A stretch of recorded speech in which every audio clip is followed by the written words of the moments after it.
get started because we have a lot of information that we want to get out tonight. I want to thank you so much for coming. Thank you for participating. It's very important that we have the community participating in these type of events. You'll notice on some of the seats there are some index cards, like so. And they're for you. If you have any questions while the speakers are speaking, if you will go ahead and put that question on an index card, and then if you'll raise your hand, one of the staff or we the people will grab the questions and get them up here to me. We're going to try to answer them the best we can to get all of them. To be honest, we probably won't get all of them, but we're going to do our best with that. And next, I'm going to ask Father Chuck if you would come up and open in prayer for us.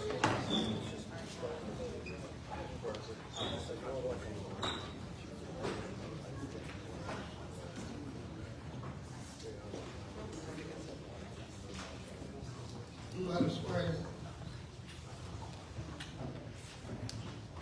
Blessed are you, Lord God of all creation. Through your goodness, you have gathered us together this evening to understand, to act against the evil that is in our country of human trafficking. To know that tonight there are 5 million people in our country that are slaves. Lord, give us ears to hear and to respond to the evil of human trafficking. Give us eyes to see that human trafficking is not only a crime, but a serious sin. Help each of us to rid this evil from our own towns. Human trafficking is a scourge on the body of Christ, and we need to be a part to heal that. Bless us this evening with your choicest blessings, so that each of us will do our part in ridding our world of this scourge. We make this prayer through Christ our Lord. Amen. Thank you. Would everybody stand for the Pledge of Allegiance, please? I pledge allegiance to the flag of the United States of America and to the republic for which it stands, one nation, under God, indivisible, with liberty and justice for all. If you're a veteran, keep standing. Everybody else can sit. If you're a veteran, active military, service, just stand up and we just want to honor you. Thank you so much.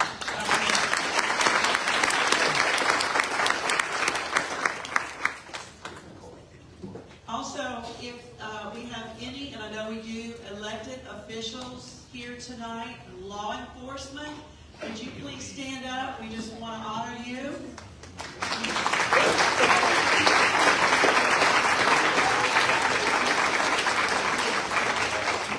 Thank you so much.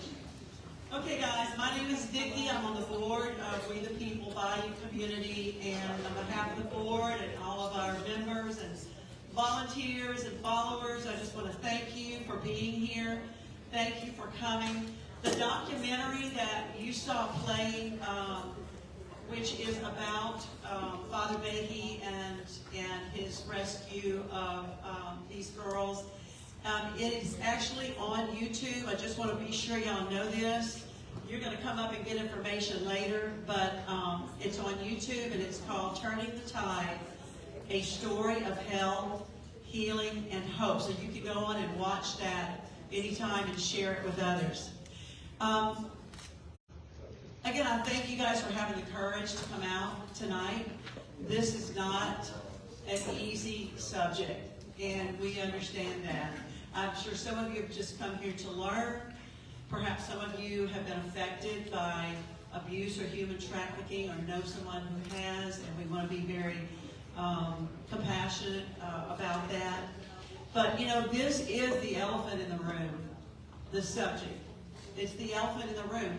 And so We the People Bayou have made a commitment to bring those important matters to our community. And part of our vision is that we prayerfully instill the spirit of the Constitution in our community to provide access to information like this, and to empower you to take action, and to also hold our elected officials accountable. So thank you for being here and allowing us to do that. If you are a member, a paid member, thank you, thank you, thank you. You are why we are able to come to this place and set everything up and do what we do. It's very costly to do what we do, but it's worth it. And paid members, we appreciate you. And if you are not, you have an opportunity to join tonight. And if you do, I just want to be sure y'all see our yard sign. When you drive past a yard or a business and you see this, you just know we're just still free.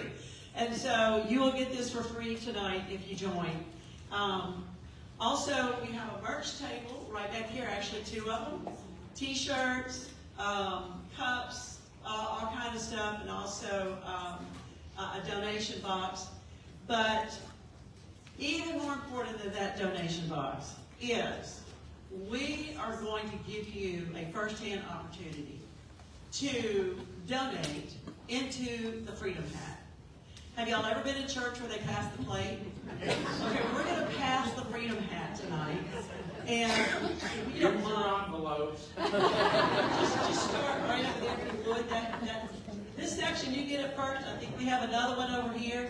So no pressure, but if it fills up, just let somebody know. We'll dump it out and we'll start filling it up. Yeah. Also, please go to our website, which is WTPBayou.org. We the people, WTPBayou.org. You can sign up there, and at the very least, click opt-in. And when you click opt-in, you will get information about us so that you know what's going on and when it's happening and all that kind of good stuff. If you decide to join tonight, you can stop by the tables on your way out. Thank you. And these wonderful volunteers will help you. So again, thank you for being here. We were right on time, which I know you're happy about that because you were right on time. And I'm going to turn it over to Dr. Bud, and he's going to handle the rest of the night. All right, thank you again. Before I introduce our guests to you, which I think are very important and very honored that they're here in this room with us tonight, I'm going to ask Melissa Morris, if I said that right, to stand wherever you are. Everybody can see who you are. Melissa just got back from Chilico, Mexico, the World Village for Children in the Aloysius, and I'm not saying it right, but for children rescued from sex trafficking. And she has some information, so after the meeting tonight, now that you know what she looks like, if you have questions, she has information that she'd like to pass out and give to you. Thank you so much. And give her a hand. Our main speakers tonight, we have Ms. Monica Taylor, who's the Director of the Governor's Office of Human Trafficking and Prevention. And we have Father Jeff Behe, founder of the Metanoia Manor Home for Sex Trafficked Girls. We're going to start out with Ms. Taylor. She's going to speak first for us tonight. And we're going to give her at least a good solid 15 minutes. Thank you so much. They asked me to use the microphone, which I don't usually do, because you know how you keep occasion quiet? Tie your hands behind your back. I am used to training law enforcement and training attorneys, prosecutors, and so I am usually pretty loud, and I like to move around a lot because that's the only way you can keep cops' attention is if you move a lot. Because if you stand still for too long, they look at other shiny things. I love y'all so much. But my name is Monica Taylor, and I am the Governor's Director of Human Trafficking Prevention. I have been in this position since January 5th at noon when he took office, but I worked in the governor, before he was governor and he was Attorney General. I worked in his office for 8 years, training law enforcement and the community on human trafficking, sexual assault, and domestic violence. So this is my area of expertise. I've been involved in lobbying for DNA, stronger laws in the use of DNA in crimes, and sexual assault, domestic violence, and human trafficking for a little over 22 years. I know you can't believe it. I look like I'm 25. I started when I was 5 years old. It's a crazy, crazy thing. But I'm super excited to be here tonight. I want to tell you guys a little bit about our office. We have a fantastic staff who is incredibly passionate about this issue and do great work. One of the things that we do is we head up the Human Trafficking Prevention Commission and Advisory Board, and I would be remiss if I didn't tell y'all that DA Russell serves on that commission. I see that she's here, and she is fantastic. Thank you. Y'all are very lucky to have her in this area. She is a great representative of y'all's. She serves on that commission for me and does incredible work there. But one of the big things that our office does is that, and there was a piece of legislation passed a few years ago that was called Act 662, which is sort of how we refer to it, as policy people. So starting January 1st of 2023, DCFS, which is the Department of Children and Family Services, their hotline, so this is the regular hotline that anybody would call to report child abuse against a minor by a parent or guardian. So that hotline number, we have an option on there, which is option 4, and you can call and report any suspicious activity around human trafficking. And here's the thing that's different between this and the way the hotline worked previously, is it doesn't have to be a parent or guardian that is trafficking the child. So you can call and say, hey, there's this kid, she's 14, her parents don't know, she has a 25-year-old boyfriend. And so, but we saw them hanging out at the truck stop, and that's really weird, and she referred to him as a boyfriend, and so we think maybe it should be checked out. So those are the kinds of things that you can call in. So it doesn't have to be a parent or a guardian that you're reporting, which is a little bit different. And what it does is it goes to Louisiana State Police, and they filter it down to your local law enforcement. And then it also goes to something that we call a care coordinator. And our care coordinators are throughout the state. We have 17 of them in the state of Louisiana. And these are advocates who work with local law enforcement, DA's offices, services in the area, medical professionals to try and provide services to victims of human trafficking. So we hear a lot about, there's all this idea of what is human trafficking, what that looks like. There's the movies and all those things. But I'm here to tell you what we know from the data, and I'm going to get into the data in just a second. What we do know is that the main 2 types of trafficking in Louisiana, 46% of all cases that we have reported are familial trafficking, which means it is a family member who was trafficking a child. 46% of reported cases in Louisiana are a family member. It could be an uncle, it could be a stepfather, it could be a brother, it could be a sister, it could be a parent.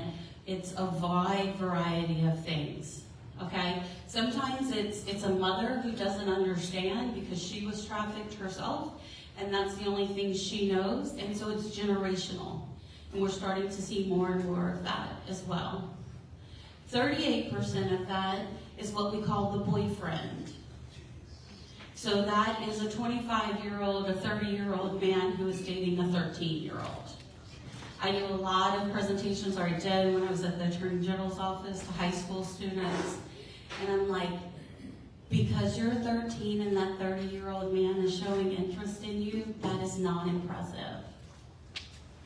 It doesn't say anything about you being mature. It talks about the fact that he can't get a 30-year-old woman, or a 25-year-old woman, or a 20-year-old woman, or an 18-year-old woman. he cannot manipulate them into doing everything that he wants. And so you should not be flattered by that. And I think we have to have those honest conversations with our children so that they're not falling for it. So I do want to give you some of the data. This is our statewide data from our report in 2023. So according to our data, we do have some duplicates in this data, right? So there's no way to really filter out those duplicates. But we have just over 1,700 people who were served, who were either confirmed or suspected of being victims of human trafficking. So that is 1,743 people who some way touched the system and said, I was a victim of human trafficking. Now, some of those people were currently victims. Some of those people were victims 10 years ago and were reaching out and realized, you know what? When my uncle did this to me, I was a victim of human trafficking. When he did that to me 20 years ago, I was a victim of human trafficking. I want help now because my trauma is coming up in my life every day and I'm doing things. So we had 720 that were actually confirmed cases, and we had 895 that were suspected cases in the state. In 2023, 60 of the 64 parishes reported at least one instance of a victim being served for human trafficking. So you may be saying, okay, that's a lot of victims. Where are the arrests? Where are the prosecutions? What's going on? Well, if you compare victims to arrest to prosecutions, you are comparing apples to oranges to bananas. They are not the same thing, and they're not the same numbers. And there's a wide variety of reasons why that 1,700 doesn't equal 1,700 arrests. And there's a wide variety of reasons of why that doesn't equal 1,700 prosecutions. It's not really the way that this works. And so you can't put that in the same category. These are notoriously hard cases, not only to work, but to identify and to make arrests on, much less prosecute. Of those that reported, that we dealt with, that were in our report, 84% were female and 12 were males. So we do see a lot of males. We especially see males who are LGBTQ+. We see a lot of those males who end up getting involved in this as well. So we see a lot of that. For age, 83% were under the age of 17. We're 17 or under. So in the state of Louisiana, there is no law to charge someone under the age of 17 with soliciting sex. So if you were 16 years old and you are participating in a commercial sex act, someone is giving you money to have sex with them. That is human trafficking. We think of human trafficking as a triangle, right? You think there's a trafficker, a victim, and a buyer. But that's not always the case. Because if you are under the age of 18 and someone is giving you something to have sex with them, that is a commercial sex act, and that is human trafficking. Because they do not own the consent to participate in a commercial sex act. Do y'all understand that, what I'm saying there? Right?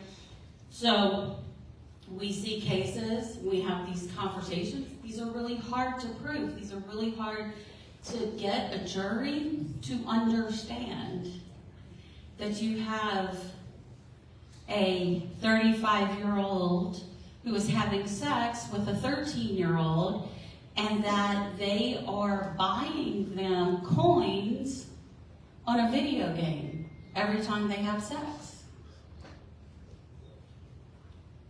That's human trafficking.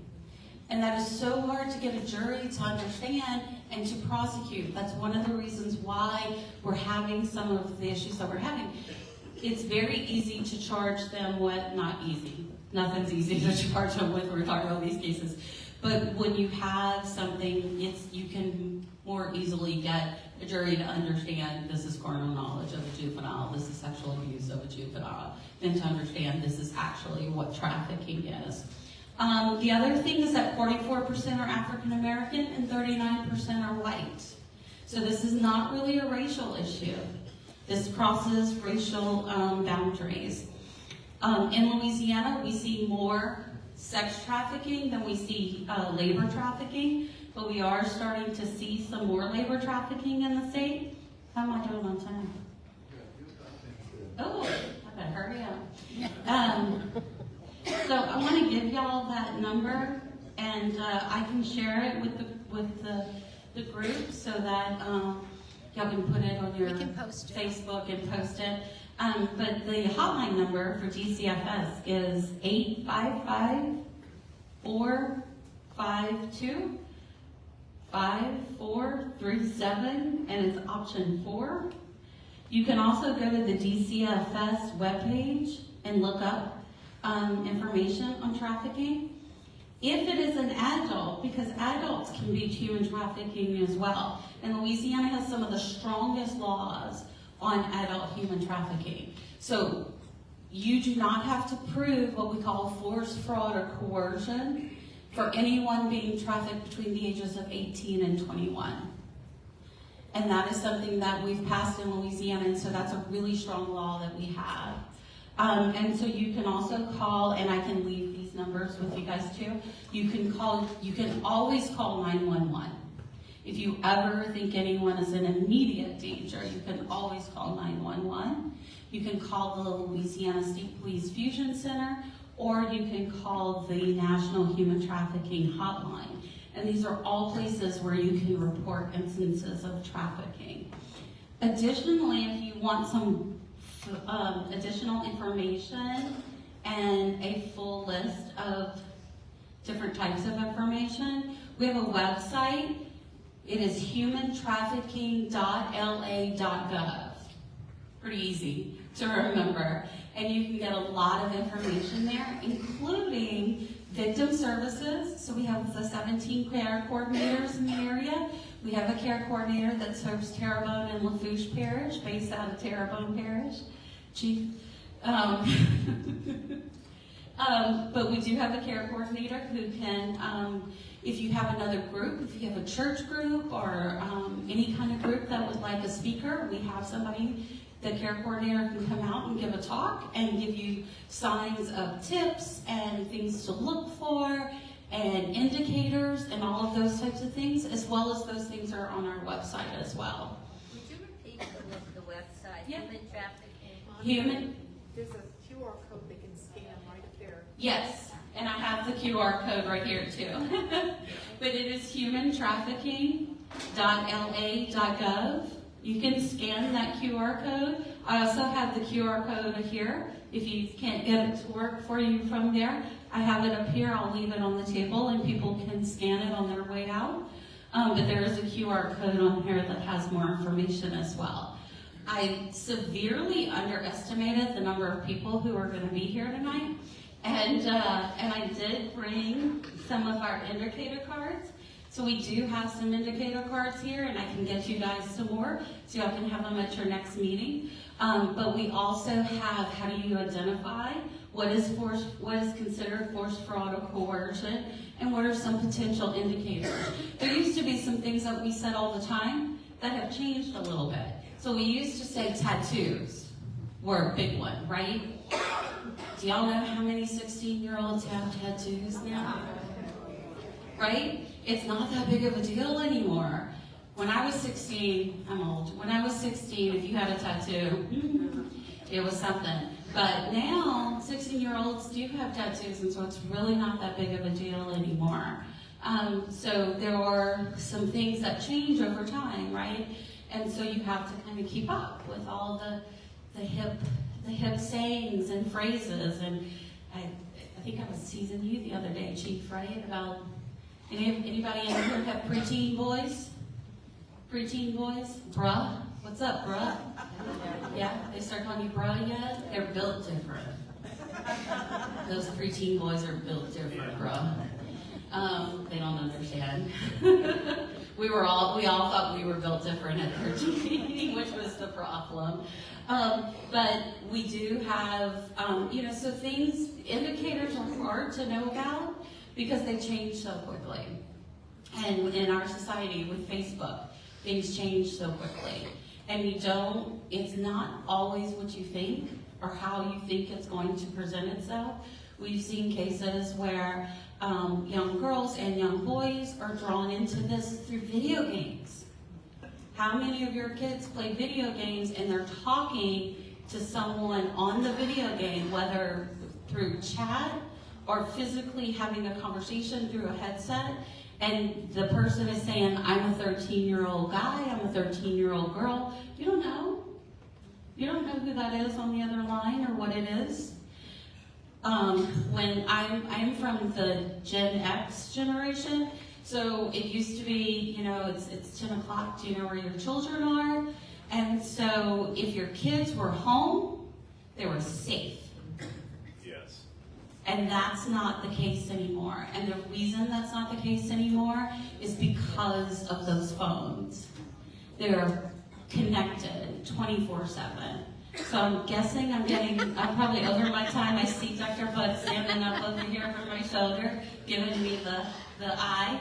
So I'm going to wrap up by saying Governor Jeff Landry, he and I have been friends for a really long time. I lived in D.C. I worked on some of these issues. When he became Attorney General, he thought it was really important that he had someone in this role who was going to be out there every day fighting for the victims, and he knew that was going to be me. And so I did that for years in the Attorney General's office. I can tell you that Jeff Landry and the staff of the Governor's Office on Human Trafficking Prevention is 100% committed to fighting human trafficking in the state of Louisiana, and we will not stop.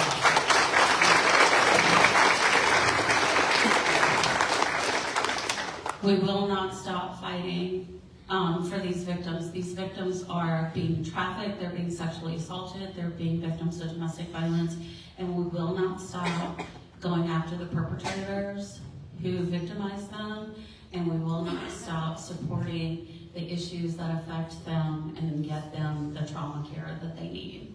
So thank y'all very much. I'm going to stop now, Dr. Bud. Like the Oscars, play me out. I want to remind you, if you have questions now, don't forget the cards in your seats. Go ahead and fill out those questions, raise your hand, we'll pick up the cards, and we'll have a question and answer session following. And so now, Father Jeff and Father Chuck, I have another mic here for you, Father Chuck, if you want that. While you're talking, if you want to come on over. I'm just following instructions. So we each get 15 minutes? You had 20, but we'll take 10. No. I'm If Father I get Jeff. 5, it'll be great. You ready? Ready. Shut up. I'm Father Jeff Bryan, the founder of the Metanoia Manor. We took in our first resident in February of 2018. Today, we took in our 101st resident. And Father Chuck and I get the microphone, but I want you to look at this table. They're the heroes. They're the ones who make it happen. And I'd like to introduce, first of all, our superior, Sister Norma Nunez, Sister Nora Lee, and our recently hired director, Kelly Touré.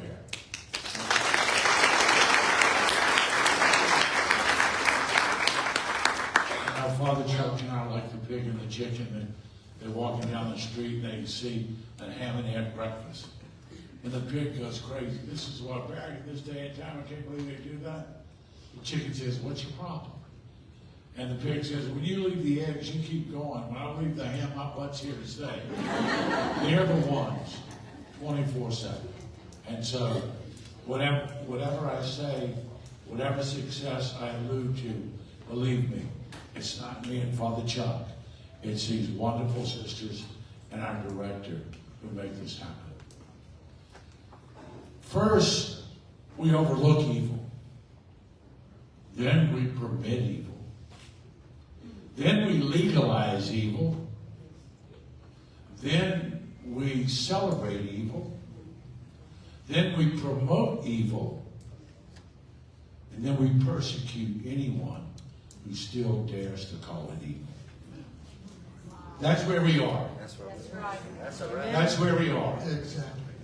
And to think, we live in a country where if some of these college snowflakes have someone use the wrong pronouns, they think they need to be fired and taken out of the university system. And yet, in the United States, we have 5 million people bought and sold every day. Every day. According to the United Nations, there are 49.6 slaves worldwide. We have more slaves in 2024 in our kinder, gentler, woke world than we had in the combined 400 years of the African slave trade. And everybody acts like it doesn't exist. We just recently went through Black Lives Matters. And Black Lives Matters garnered $88 billion from corporate America. And you know what? If that $88 billion would have been invested in our underserved communities and given its children a greater opportunity to advance in life and more education, I would be shouting from the rooftops and saying amen. But we give $88 billion to people who may have had ancestors who were slaves 7 or 8 generations ago. And this is how much we have for the 5 million slaves that are bought and sold in this country every year. We had a meeting in Washington. I met with the DOJ. I said, hey, you know, I'm licensed by the state of Louisiana.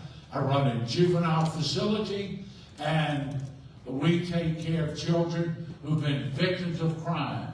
Is there any money available? Well, let me ask you, Father, if someone is anatomically male but self-identifies as female, will you take them in your shelter? I said, that's easy. The answer is not no. The answer is hell no. If you think I'm going to let someone with male genitalia sleep next to teenage girls who've been repeatedly raped, you're crazy. Well, then you're not inclusive.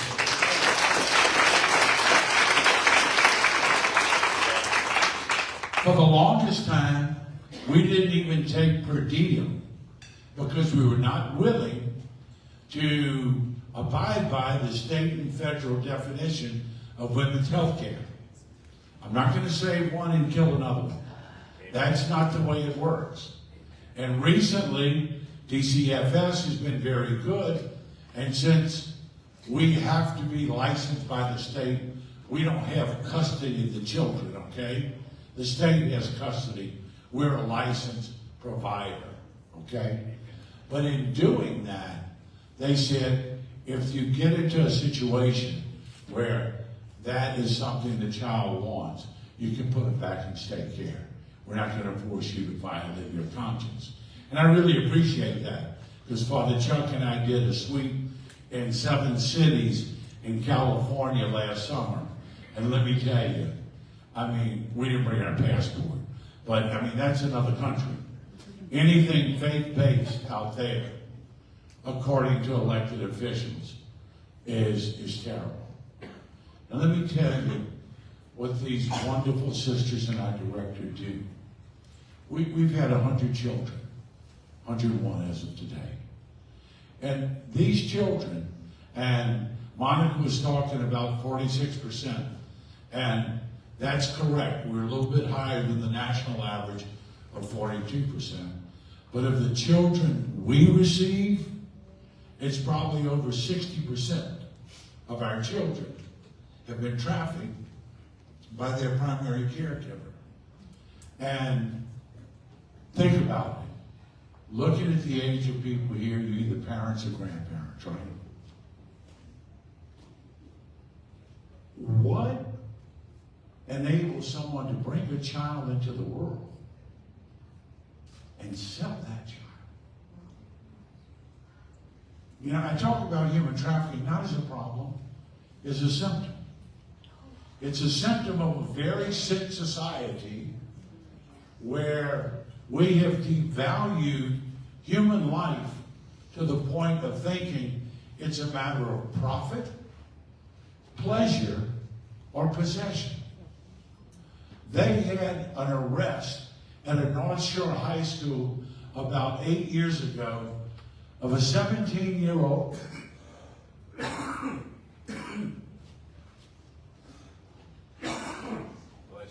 allergic for the child. Of a 17-year-old high school senior trafficking 2 freshman girls at his high school. He was the big man on campus, the football star. 2 little freshman girls arrive and they're cute, you know. So he decides he's going to ooh them and wow them, okay? But they're really flattered. The big man on campus wants to spend time with us. Thank you. Thank you. Sugar-free, I need. You can look at me and tell me it's sugar-free. I just know you're sweet enough. You're sweet enough already. But he oohs them and ahs them, and eventually he gets them to send the picture. You know what picture I'm talking about? You know, this, you know, they don't have fully developed brains, okay? But they think, you know, this will prove that I love them. Send the picture. That's it. I own you. He was making $1,000 a week selling 2 freshman girls to his classmates. Wow. Tell me something. Who in the hell raises a child who at the age of 17 thinks he can sell 2 classmates, 2 innocent little girls? And so it's part of a society in which we live that's not getting better. And let me tell you something. Online pornography is a $152 billion a year industry. Now, I have 3 older brothers. One of them owns Green Acres here, okay? But I have 3 older brothers. And when I was, getting curious, I had to work for it, but I found the Playboys in the top of the closet. Okay? But that is not what kids are doing today. This is what kids are doing today. As Catholic priests, we can tell you the male population between 10 and 90 is about 70% dealing with pornography. And one of the things I do is I say, you have children? You have grandchildren? I want you to put that picture on your screensaver. And next time you go to access your entertainment, I want you to look at their little faces and wonder how you would feel if they're the star of the next show you're getting ready to watch. Because they are someone's child. They are someone's son, daughter. No one looks at porn and says, gee, I wonder if she's made her confirmation yet. That's not what we do. We've objectified. They're simply there for my pleasure. And guys, porn is our problem. Okay? That's why Danielle Steele has 1,000 romance novels. But guys, it's visual. And we need to step up. We need to man up, and we need to teach our sons the value, the dignity, and the inherent worth of women.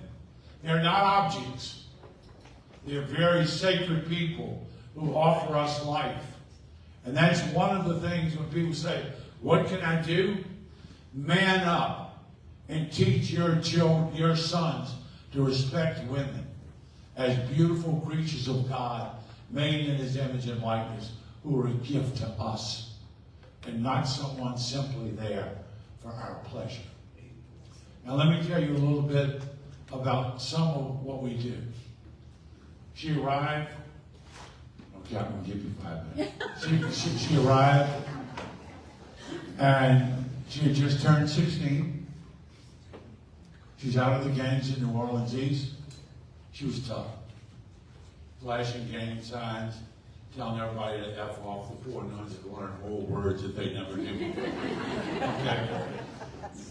And the nuns are wonderful. They're just natural mothers. And they had signs, welcome, we love you. Signs on the door, welcome and everything. Well, she rips the sign down and puts her own sign up.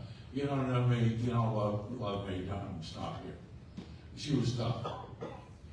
But she was 17 years old. Tell us about her. Huh? What did she do Well, at 17 years of age?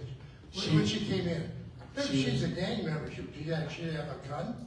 No gun. No gun? No gun. Oh, how about a bat? She had a pacifier, her noonie. She had a baby bottle with a nipple that she drank out of. And she drug around her little Leo the lion, her stuffed animal. What does that tell you about at what age she was when the inappropriate behavior began in her life?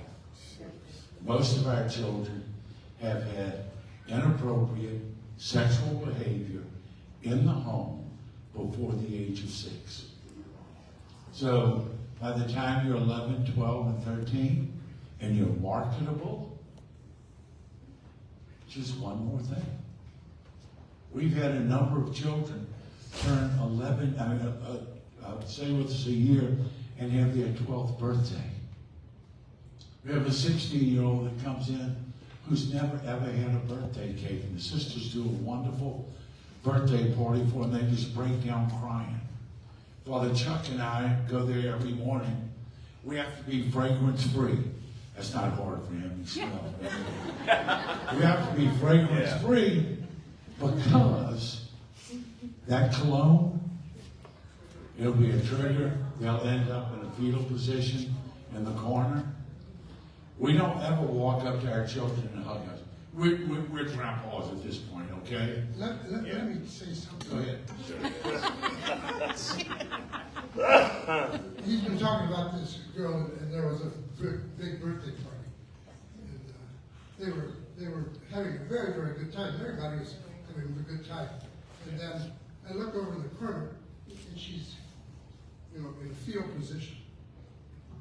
Something, that's that effect of that trauma that they have. He told you about the teenage boy that is making $1,000. An average pimp can get $100,000 to $160,000 a year from the girl in traffic. Off a 12-year-old. Wow. Yeah.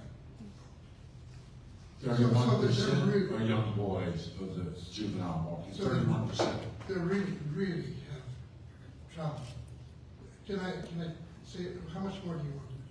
You have a minute and a half. It's true, isn't it? It's true. Shut up and finish the I'm just gonna, I want to point out to you that how much trauma happens to these poor kids. It's different from somebody that prostitutes themselves as an adult, but the damage that it does. We had a lady that was rescued from human trafficking. She's from, as a consultant from Colorado. And she was trafficked by her father from the time she was like 3 years old, up until when she went to junior high, and realized that wasn't normal. And you would understand why you would think it would be normal if it started happening at 3. Anyway, she got a master's degree in counseling, started a counseling service, was even elected to their legislature. And so she's contacting us. I think, how old is she now? 40 years old. She's married, very successful, and I picked her up at the airport, and we were talking along, and she says, you know, it just never leaves me. It never leaves me. She says, you know, I love my husband, Tim. And I trust him. I trust him with my life. But when we had little Ann, baby girl, when Tim was giving her a bath, I walked back and forth, crossed the door, looking in at him. Yeah. Biggest success you will ever want to find for a human trafficking victim. But think about it. Think about it. I can tell you, we're pretty much self-funded. It takes us $900,000 a year to take care of our kids. We'll have kids 16 years old, they've never seen a primary care physician. They've never seen a dentist. They've never seen a gynecologist, and you can imagine with what's happened to them, the needs of these kids. These wonderful nuns, I mean, teach them how to brush their teeth, teach them about feminine hygiene and everything like that. Washing clothes, cleaning the Yeah, room. life skills. Life skills. You know, learn how to cook, learn how to clean, take care of yourself, dress, comb your hair, all the different things that a mother teaches you. Okay? And my microphone just went, no, it didn't. All right. Oh, But anyway, so these are some brochures up here, and they're available. Kelly and Sister Norma and Sister Nora Lee are available for you to talk and ask questions. Any help you want to give us, we certainly appreciate it.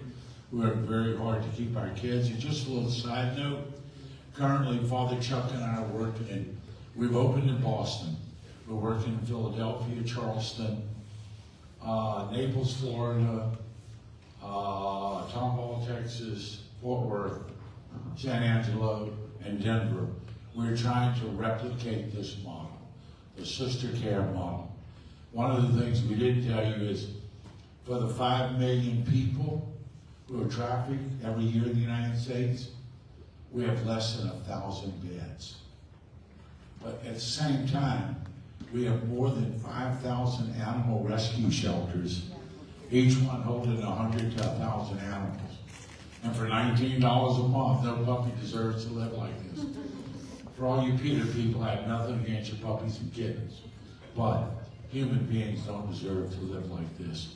And so we're donor driven, and now we're open for questions. But You forgot to say this is the best state, though. oh, listen, we have had more legislation passed in this state for anti-trafficking measures.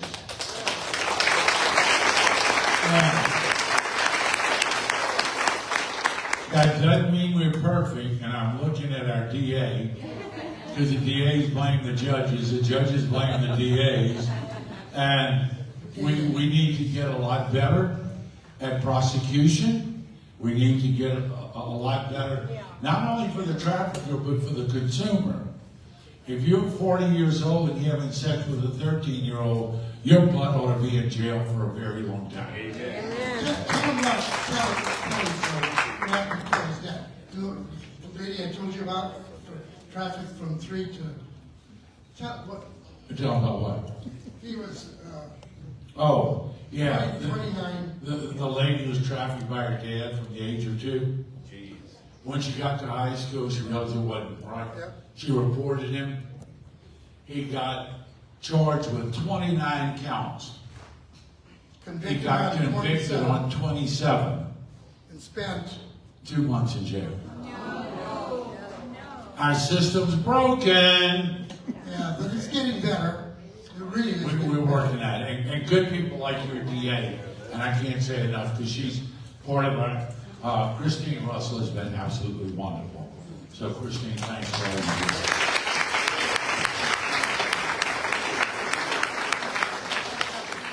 All right, we've got a few questions here, and the first question I have is from Ms. Monica. How do you make it safe for a victim to ask for help in our community?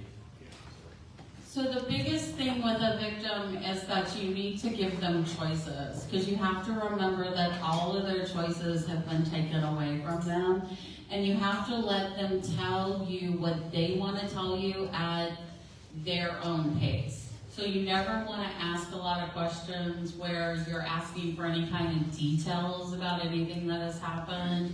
That's going to be something for law enforcement and prosecutors to talk about and ask about. You don't want to do that. You also want to, so one of the things we say is, you know, it's the little choices, right, that can make a difference. If you say, oh, do you want something to drink? Give them a choice. Do you want a cola or an orange soda? You want something to eat? Do you want a bag of Cheetos or a bag of plain potato chips? Questions, just giving them those simple little choices is going to allow them to trust you and to really start to be able to open up with you. Never push, never ask really any big questions or pointed questions. You want to really give them the opportunity to share. And you also want to give them the opportunity to contact law enforcement or contact an advocate. That has to be their choice because it is about control, putting back control in them.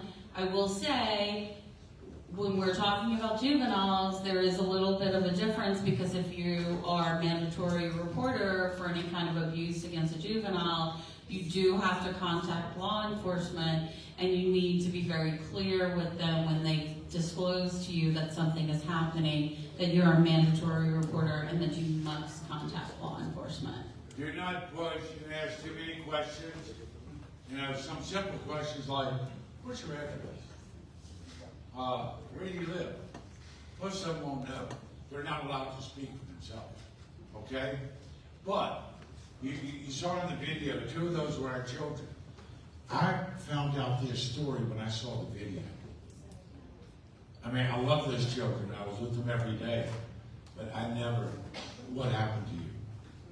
That's not my business. What she wants me to know is she'll tell me. It's called trauma-based counseling. Yeah. And it's a much easier push to get them to start thinking back so you don't push them like that. Because they've been pushed all their lives. Another question we have, and I'll let whoever decides the best one to answer it, and I hope I say this right. How do we get rid of NAMBLA? NAMBLA. It's a recruit. North American Man-Boy Love Association. Yeah. Well, did you hear that in Connecticut, they have passed legislation to protect minor attracted adults? Pedophiles! And I think it's Kansas as well, they've got that. You know what? How do you get rid of that? You know, listen, everybody's got their own deal, but when it comes to children, that's not okay. When you're an adult and you want to swing from the chandeliers, go ahead. When it comes to children, you know, it's in the political process. It's in the political process. You know, and is it supported by taxpayer dollars? Yes, it is. Well, then, you know, then the people who can change that are the people who represent us. Not Louisiana. No. This is national. Huh? That's national. Yeah, I know. Is a Congress appropriated deal? Adam Schiff Surprise. appropriates a lot of money towards that sick organization. Oh, yeah. Oh, look, you want to talk about that?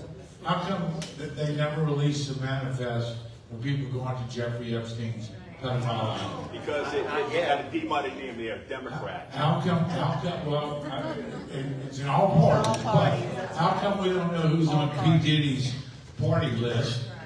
Now, listen, I'm a priest. We know what we've been through. Every priest who's ever touched a child has been front page, time and time again, year after year. If they're guilty, I have no problem with that. And if they've done it, I have no problem with exposing them. How come the higher-ups don't get exposed? Who's protecting them? All right, another another question I have is, years ago there was a show, Dateline, that used a sting operation to and arrest criminals who preyed on underage girls. It seemed very successful. Does our state use this tactic now? Yeah, we've been involved in some of those. State police, does that. A while back, there was a website called Backpage.com. You could go on Backpage.com and say, I'm in Check Bay, and I'm looking for company. And within 5 minutes, you literally have hundreds of young girls and or boys, depending on what you're looking for. And they'd be in various stages of undress, talk about what they do, what they offer, and how much it costs. That was taken down by Congresswoman Ann Wagner and had Donald Trump sign a bill outlawing the Backpage escort service. But they found new ways. I'm just not up on the newest way, but to get trafficked online, there are plenty of ways. So, do you guys ever see that? I don't particularly care for spiders. Anybody ever see that video where like the guy kills the spider and like 100 spiders run out of the spider? That's kind of what happened when we shut down Backpage. Is there are now hundreds more. Ask me the question again. There was something when you asked it that triggered. I wanted to talk about what our law enforcement does. Sting operations. So there is something, especially when we're talking about children, there's something in the United States called NCMEC, which is the National Database of Missing and Exploited Children. And so in the Attorney General's office, they operate something called the ICAT unit for the state of Louisiana, which is internet crimes against children. And we see a lot of human trafficking starting there, as well as pornography of children. We do not, in the Attorney General's office, they didn't run a lot of sting operations. Your local law enforcement will occasionally run sting operations, is kind of what they're called. But to be really 100% honest, you guys all know we have a crisis in law enforcement in this country. We are in the state. As a matter of fact, the governor issued an emergency order. One of the very first ones that he did to make it easier to hire law enforcement agents in the state. And so we do not have the manpower to run the sting operations the way we would like to. We do follow up the tips that come into state police headquarters and NCMEC through ICAT unit, and those do get filtered down to local law enforcement, but it takes all of their manpower or woman power, as the case may be sometimes, their staff power to just go after the tips and the things that they get online. I will also say that you have to understand that law enforcement agents who do this type of work get burned out very quickly. Prosecutors as well who do this work get burned out very, very quickly. Because can you imagine, you have to sit across from this perpetrator and look at them in the eyes and say, I get it. You're trying to get them to confess, and you say, I get it. She's 10. She knew what she was doing. She came on to you. Can you imagine that you have to say that to get them to confess to you so you don't have to put that child on the stand to prosecute that person? And that's what our law enforcement agents do this. The ones who do this, our prosecutors, our investigators who deal with these cases really have been touched by God. Because they all have a passion for it. And so the sting operations don't happen as much as we would like to see them happen, but we do follow up on every single tip that comes in, either through the DCF hotline, the Fusion Center with LSP, the National Human Trafficking Prevention Hotline, or NCMEC. Thank you. Another question is, we've got a room full of parents and grandparents. And you alluded to this. Okay, go ahead. If you have a child who lives in your home and has a cell phone, do not let that child take that phone to his bedroom at night. They've got a whole new thing coming out called sextortion. And they had a case in Brandon, Mississippi, of a 16-year-old kid, football star, great kid, happy-go-lucky. He gets a bang about midnight. Someone coming on, flashes a picture, says, okay, you know, flash me a picture. He's a 16-year-old kid, right? I mean, he doesn't think with his brain. But anyway, he flashes a picture. They expose himself and say, now we are going to send this to everyone at whatever high school, goes on and on and on. And if you don't have $2,000 by tomorrow morning, and he's begging, and he's pleading, and they keep insisting, and he said, well, I'm just going to have to kill myself. And they say, you just soon, because you're dead already. Boom. The kid kills himself. We've got 5 or 6 cases like that in the United States right now. Do not let your child take a phone to their room. There's nothing after whatever time they go to bed that they need that phone for. I need it for homework. Too late. You should have done that earlier. Do not let that child take a phone to bed. I'm sorry. That's all right. That's good. You know, you alluded to earlier about Xboxes and so forth.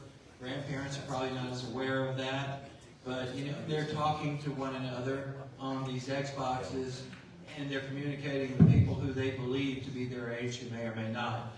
If you guys could give us maybe the top 4, and I know it's impossible, the top 4 indicators that we as parents and grandparents should be looking for in our kids, our grandkids, and their friends, it'd be very helpful. Does anybody know what Roblox is? Did I say that right? Yeah. Okay, it's a YouTube, I don't know, it's a game online. It's marketed towards very young children. Make sure that the chat app is not activated. On the kids' YouTube channels, make sure that the chat portion is not activated. You think, oh, my kid is on YouTube Kids, it's fine.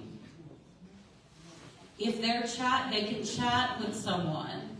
And so changes in sleep patterns, changes in anxiety level, you have to have access to all of their devices. You have to go in, you have to look at the chats, see what's going on.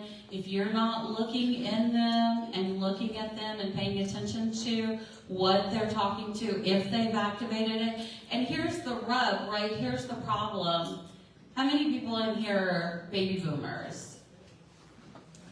Okay, how about Gen X? Okay, so I'm really talking to y'all and some of the older millennials maybe. These kids know way more about computers than we do. Way more than we do. And the thing is that you have got to teach yourself and you've got to learn. But when you start seeing differences in eating patterns, anxiety, when their phone dings, or when they do get a message and they get anxious or they get nervous, these are indicators that you need to start looking into what they're doing. And it doesn't, a personality change. Yeah. It doesn't necessarily have to be the social media apps. It can be on Xbox, it can be on these handheld games, it can be on YouTube Kids, all of these different things that are connected to the internet. How many of you parents would allow a man you don't know in his 40s to come to your front door and go into your 13-year-old son's room and play games with you? Not me. Well, that's what happens when most young boys are trafficked through gaming apps. Hey, dudes, you're really cool, you know, let's hang out, let's do this, let's meet at McDonald's. You never see them again. There was an actual case in Louisiana, a young boy from Slidell who was about 3-4 years ago was kidnapped.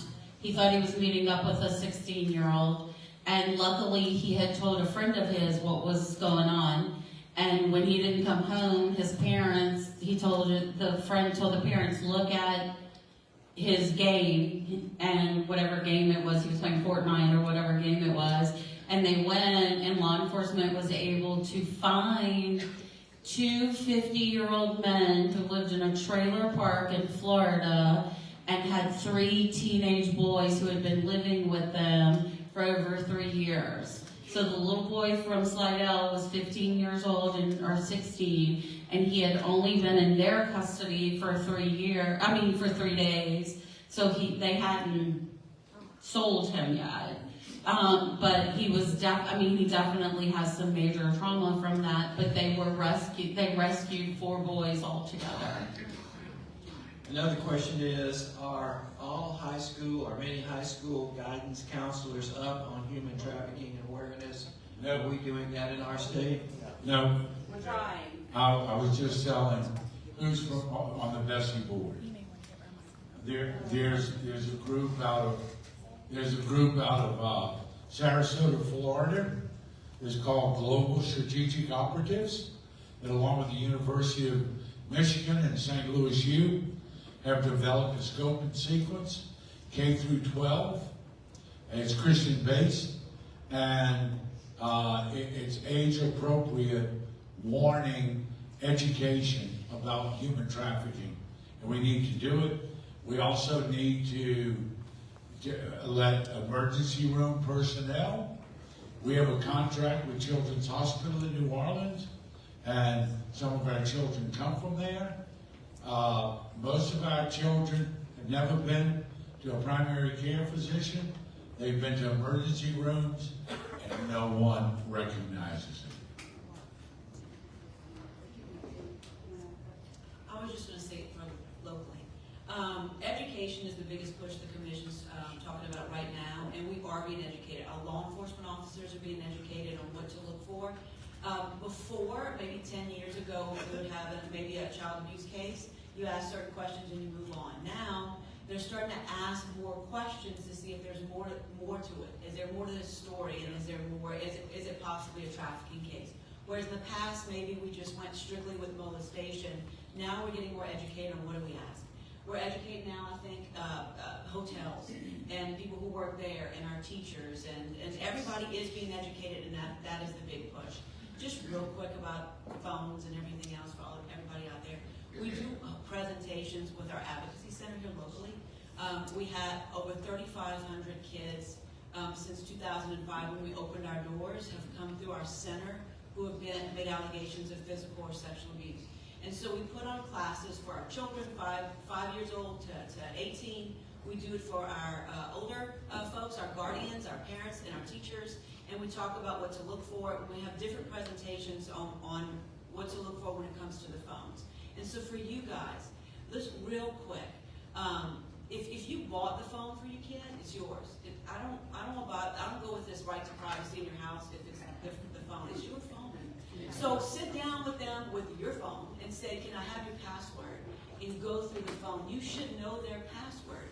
I will tell you that every presentation that we give, whether they're 5-year-old or they're 15-year-old, and we ask the question, you can't get in trouble. How many of your parents or guardians or grandparents pick up your phone at night and go through them? No hands go up. So we know that our kids are on this with absolutely no supervision. And I used to always say, I say it all the time, I used to say the pedophiles are at Chuck E. Cheese because that's where your kids are. That is not where they are. The pedophiles are on their phones. And so you need to educate yourself. You need to educate yourself on what children are doing online, and you need to educate yourself on apps. Real quick, you know there's something called hidden apps, HIDDEN. Google, just for fun later, hidden apps. What they are is like a calculator. And if you put in a certain code and it flips, and all the things they don't want you to see, the pictures they don't want you to see, are behind the hidden apps. So I say it all the time, if your son has 5 calculators, he doesn't love math. Okay? So sit down with your child, go through the phone with them, and you should do that, I mean, every once in a while, just out the blue, say, let's sit down and go through your phone, and go through it. And I think if you surprise them often enough and you go through it, then they're going to start behaving on that phone and maybe not doing the things that they're doing because you don't know about it. Sorry, I can go on for an hour. I will say from a state standpoint, from the Governor's Office on Human Trafficking Prevention, we have just rolled out a program. I did a 2-hour Zoom training yesterday. It was quite painful. But I had 175 emergency room professionals from 3 different states on the training, talking about human trafficking, what it looks like, what it is, what are signs, what they can do about it.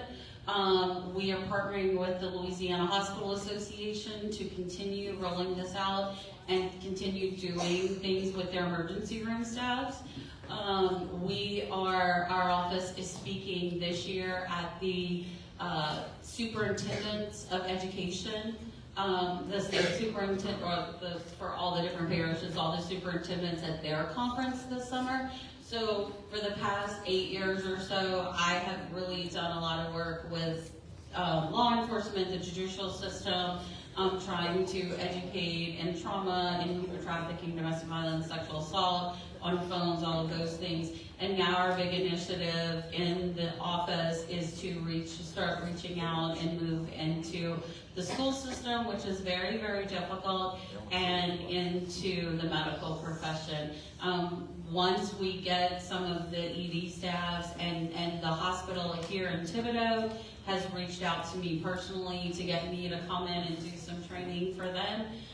But once we start doing those, then we're going to start hitting the urgent cares to try and get them as well, because we do see them going into those a lot.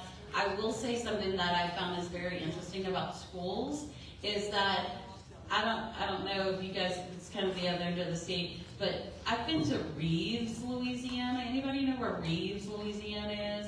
It's 8th grade to 12th grade, and I had 78 students. I had the whole 8th grade through 12th grade, the whole school, in a presentation, and there were 78 students. And I had a handful of parents, and they were so great. They loved it. They listened to everything I said. The parents came up to me after. They were like, "This is fantastic." I could not get into a school in Baton Rouge. No school in Baton Rouge would let me come in and do a presentation. They would have to look at the presentation first, and they'd see our presentation and say, and say, you can't tell that to your kids. And I told them, I tell you, your kids know way more than what this presentation says. I promise you. We had a case in social media, Facebook. Young girl lived in a gated community, went to the most expensive private high school. She goes to party with friends. Her friends are ready to go to another party. She says, "No, I'm going to stay. I'll get a ride." She goes on Facebook and says, "Hey, trying to get a ride to Connie's house." Well, these trolls, these internet trolls, show up. "Hey, Connie told me you're looking for a ride." Her parents found her 14 months later. They were wealthy, so they could hire retired FBI. She was very attractive. She was sold into the porn industry in LA. When they found her, she was drug addicted and catatonic, just no response, and she could remember 30 or 40 sexual favors a day. So I can't begin to tell you how dangerous it is to have unfettered access for your children on these devices. I mean, it's just, it's frightening. I mean, I went to tech school on a short bus, okay? I mean, I don't know how I'd like to see these kids know 10 times, 20 times more than I know. But be careful, that's all I'm telling you. Another question, and I think we're doing this partly tonight, but it's how do you raise awareness of trafficking in your community? Well, that's one thing we're doing tonight, but in what other ways can we raise awareness in our community? So we have, if you have other groups, you have church groups, neighborhood associations, any civic groups, any of those kind of groups at all. The way that we got into the Superintendents Association is through Rotary. Rotary does a lot of work in this area, and so someone high up in state Rotary is high up in the Superintendent Association, and that's how we got connected. But we do have care coordinators throughout the state who we train. I've trained most of them myself personally. We train them in all these issues. and they can come out to your local groups and do presentations. Thank you.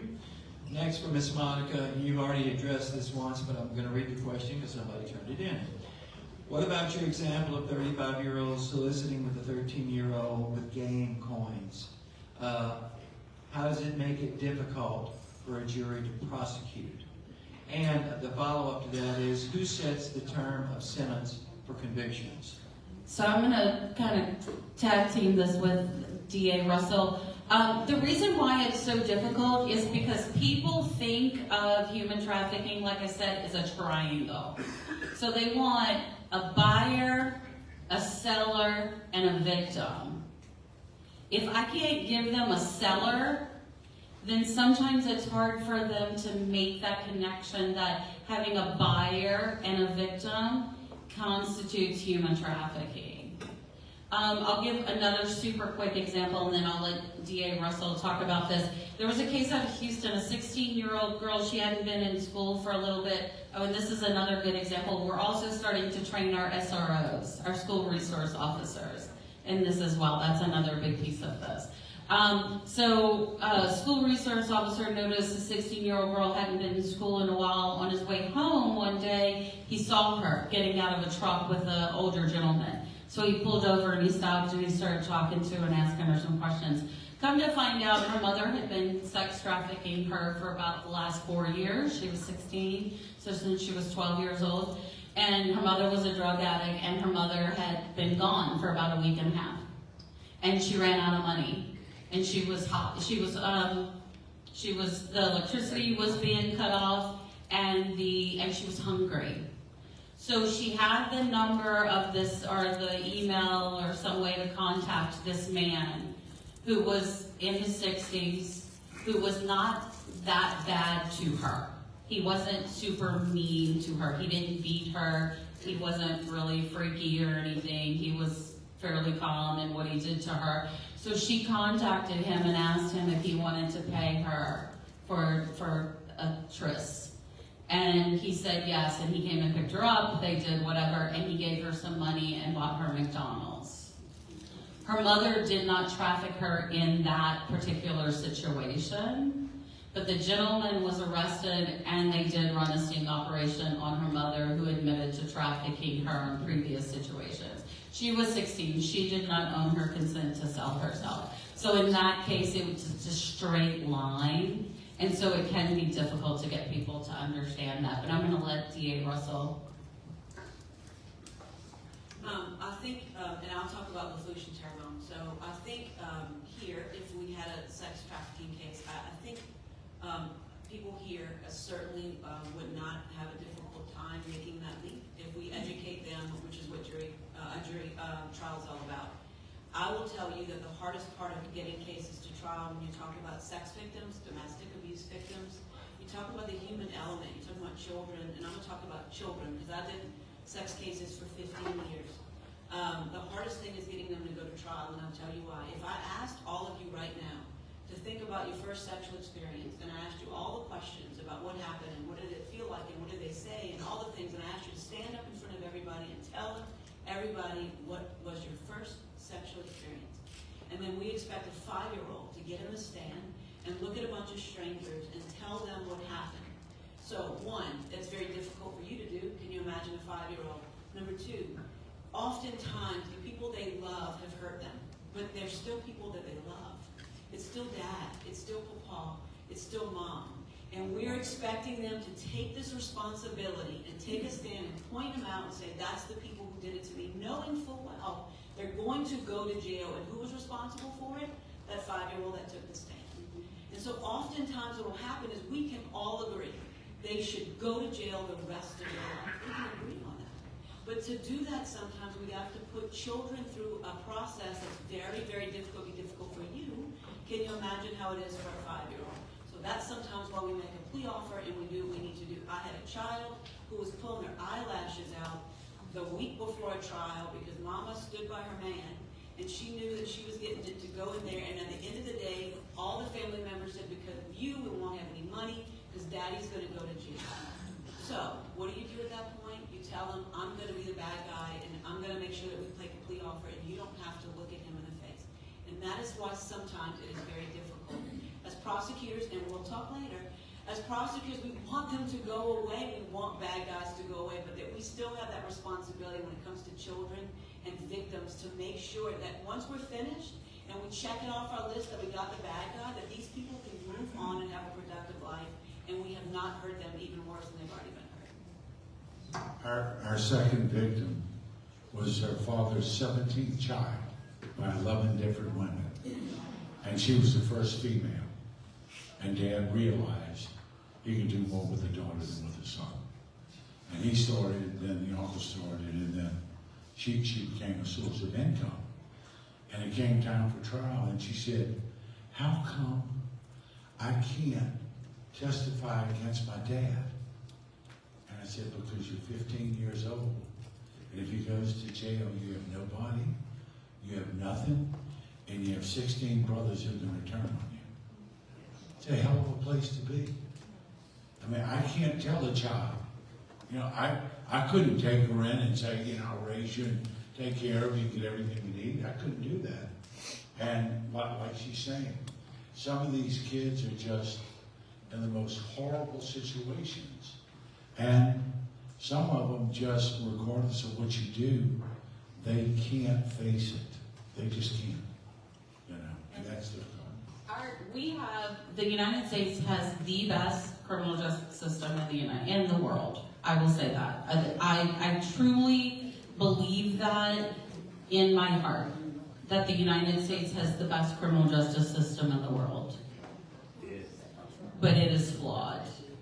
And it is built, it does not always, sometimes it does, but it doesn't always protect victims. And that's the truth. And so when we have fantastic district attorneys like D.A. Russell, who will be the bad guy and say, you know what, I'm going to take the hit in the press, I'm going to take the hit in the public, even though I'm elected, because I don't want to put this child through that. That is someone who cares about victims, and that is someone who makes our criminal justice system work. And we have law enforcement who does that every day, as well as prosecutors in this state. All right, the next question. At what point is enough enough? When do we stop funding a broken system that is run by crooked representatives with our tax dollars? I'm going to take that question. Here's when. Right Vote now. in November. That's all Right I can now. You know, too many times we wait till it happens on our street before we decide to get involved. You cannot wait till it comes to your neighborhood before you determine it's time for you to take a stand. You need to take a stand now, and we have a wonderful legislative committee as part of We the People that keeps up with the legislation that's going before our state and can help and has opened doors to our representatives and our local senators where you have access to them to let them know what's important to you. And it is important to protect these children before the fact, not after the fact. So the question is, now is the answer. The only thing I would say to that is I think a lot of people, I have to say this, I think a lot of people would say we started last October when we elected Jeff Landry as governor of the state.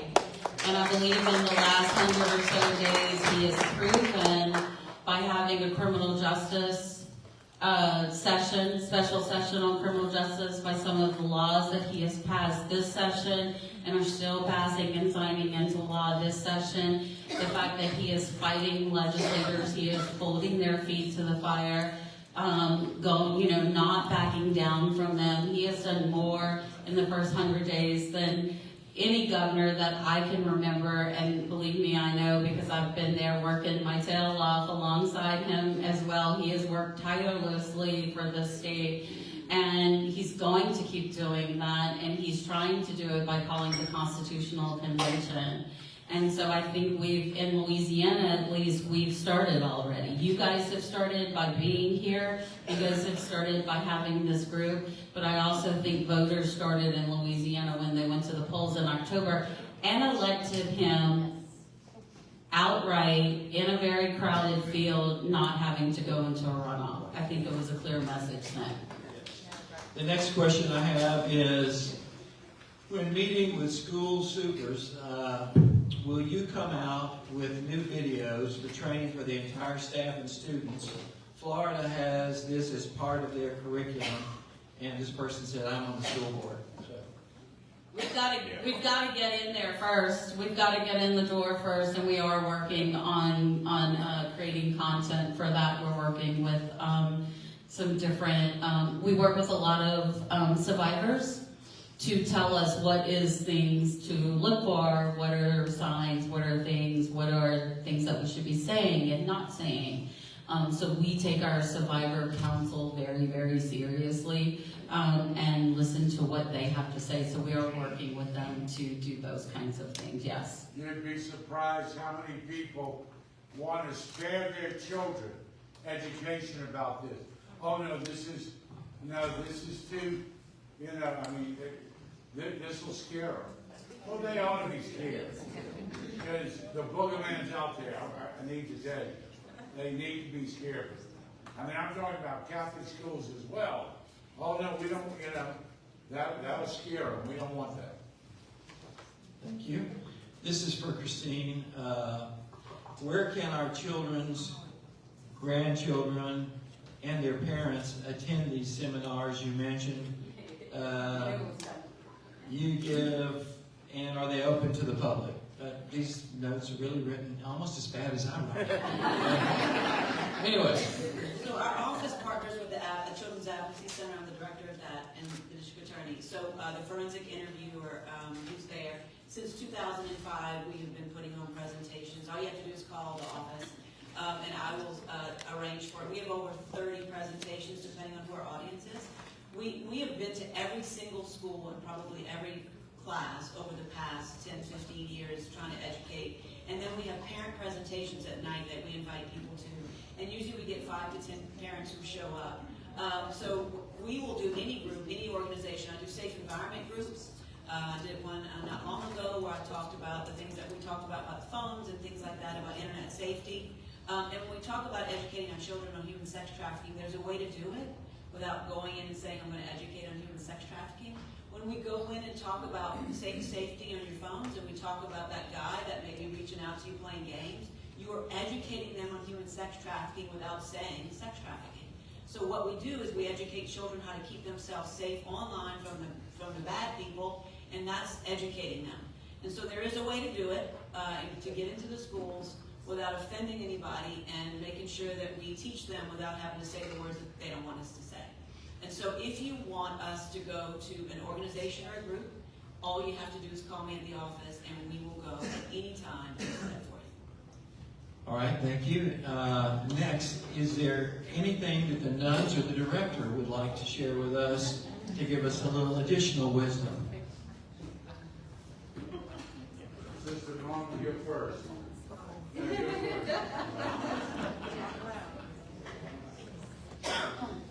don't know what to say.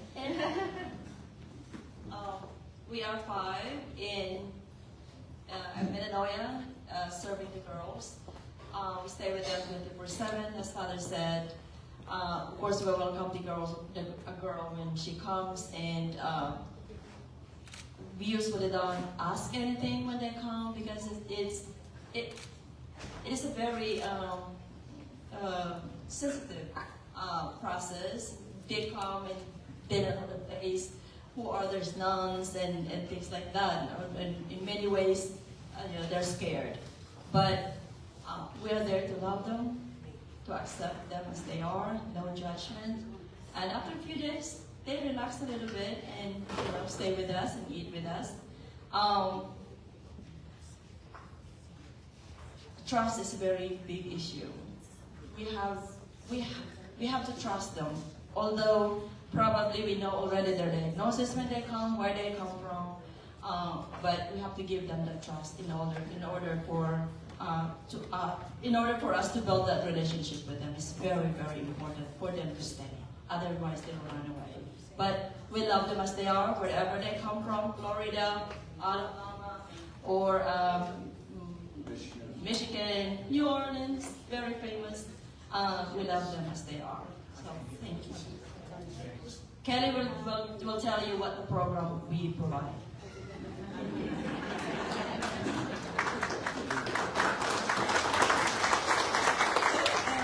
So the program we provide at Metanoia is, we start with, of course, some trauma therapy. We ensure that the girls get some education. A lot of them come to us years behind in education. And so we work every single day, day, night, 24/7, to make sure that they are getting well fed, that they are loved, that they are clothed, that they are clean, that they can focus on their education, focus on healing from their trauma, and we get the benefit of seeing some success stories. We actually are able to see these girls, once they feel safe, they are much more creative, and they begin to draw, and they begin to tell stories that are healthy for them. And so we really, on our end, it's difficult when they come, but we also work so hard to be able to see the success stories and be able to put these girls back into our communities so that they can live an adult life that's healthy and productive. Thank you so much. Father Jeff, I'm going to give you, well, actually, I'm going to tell you I'm going to give you 15 seconds, but you're going to do 30 to go ahead and any final thoughts that you might have. No, just, first of all, we're grateful for being here. We welcome the opportunity to educate any way that we can. I think it's a scourge for our society. We judge a society by the way you treat your most vulnerable. And our most vulnerable are not treated very well. So thank you for letting us be here. Anything you can do to help us, sisters and girls, will be here afterwards. Thank you. And Ms. Monica, same thing. You can say yourself. Yes, so I just want to say that thank y'all so much for having me. I love coming to this area because it means I get to work with Chief Sarang. I get to work with the Sheriff's Office. We have several people from the Sheriff's Office that are here. I appreciate them, as well as DA Russell and all the work that she does. And I do want to tell you guys, because I like to lift these guys up as much as I can in case you guys hadn't noticed that already. Y'all are very, very lucky by the law enforcement and prosecutors that you have in this area.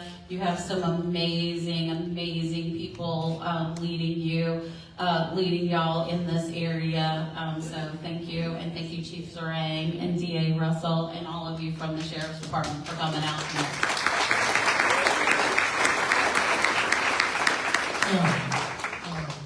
Our teacher that taught us about trafficking, Sister Eugenia Benetti, here's what she says. No one can do everything. Everyone can do something. Thank you. Now I'm going to call up Marina and Vicki. We have a presentation here.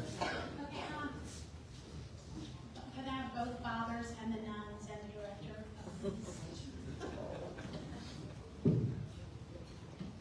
The rest of the board. We'll take pictures after, but we just want to make this presentation.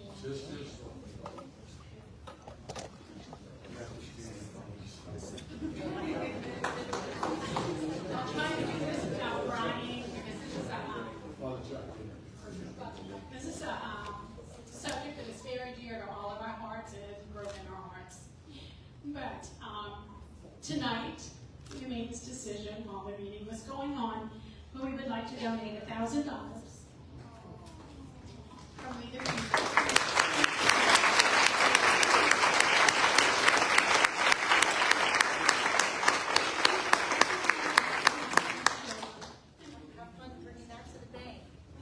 Have fun trying to cash this at the bank. Thank you, and thank you for coming. This is a very difficult subject. And we have the brochures from Metanoia on the table, and yes, kind people, we happy to answer any questions that you have. But thank you so much for coming. This is a difficult subject. I cried several times tonight. I think we will have them back again. So when we do, And every meeting that we have covers very important information, so please keep us in mind in the climate of our country today, because we do follow Christ and we speak truth. Those are our two goals, and we inform our community. Thank you, God bless you, and have a nice night.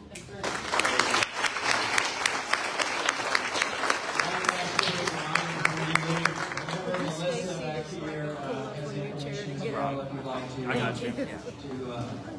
Meet with her. Okay, you seated? Yeah, that's all right. Joined tonight, but I did not give you your yard sign. Thank you. I got it. Please get your yard sign right over there.